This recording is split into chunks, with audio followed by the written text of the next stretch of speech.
Furniture doors can be mounted in 3 different positions in relation to the carcass. These are known as the mounting options. Overlay doors are positioned in front of the carcass. This is the most common option in furniture making.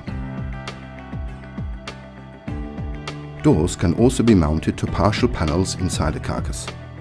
This mounting option is called half overlay.